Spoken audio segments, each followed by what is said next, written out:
In the heart of Maia, Porto, Quinta da Amieira set out on a mission to revamp and extend a familial abode crafted from wood in the 1970s. This dwelling, once inhabited by a family of 6 who gradually distanced themselves from it over the decades, had lingered in emptiness for numerous years. Nestled on a 7,000 square meters expanse adorned with cork oaks, chestnut trees, and alders, the residence exhibited a quintessential Midwestern design, a wooden framework resting upon a robust concrete foundation, crowned with a fiber cement roof. Despite its predominantly wooden makeup and its envelopment by a lush assortment of trees and plants, the house persisted as a discordant element within its surroundings, even 5 decades after its initial erection. The sole conduit linking the internal and external realms was the entrance door, lacking any harmonious integration between the internal chambers and the verdant exterior. Notwithstanding the protracted absence of the family from this domain, their emotional ties to it endured. Their aim extended beyond the creation of a mere familial abode. It encompassed the formation of a familial space where grandparents, children, and grandchildren could assemble, spend nights, savor the garden, cultivate, and even engage in the raising of animals.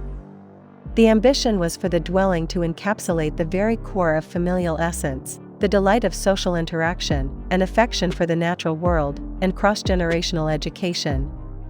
The primary stipulations set forth included the augmentation of thermal efficiency, heightened internal luminosity, an augmentation of chamber quantity, and the conversion of all chambers into suites.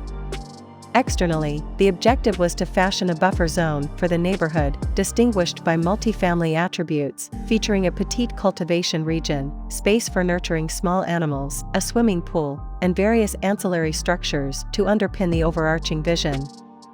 The existing character paved the way, drawing inspiration from Frank Lloyd Wright's Roby and Schwartz residences for the project.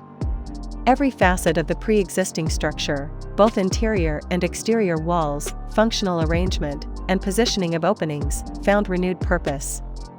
Yet, a metamorphosis unfolded, steering the abode away from its Midwestern roots to exude a Hampton-style ambience. The once brown wooden exterior transitioned to a pristine white, diminutive windows metamorphosed into doors, and the internal kitchen migrated to a north-facing glass edifice, intimately intertwined with the garden. Skylights made their debut, saturating once dim spaces with luminosity. The living/dining area, concealed from its surroundings for an extended period, now unfolds towards the garden on 2 tiers, culminating in the swimming pool at the terminus of the outdoor terrace. The outdoor expanse, envisioned by Atelier Oland, underwent a metamorphosis from a foliage-shrouded setting to a sinuous pathway weaving amidst existing trees, occasionally drawing near or veering away from the house, crafting diverse landscapes within the property.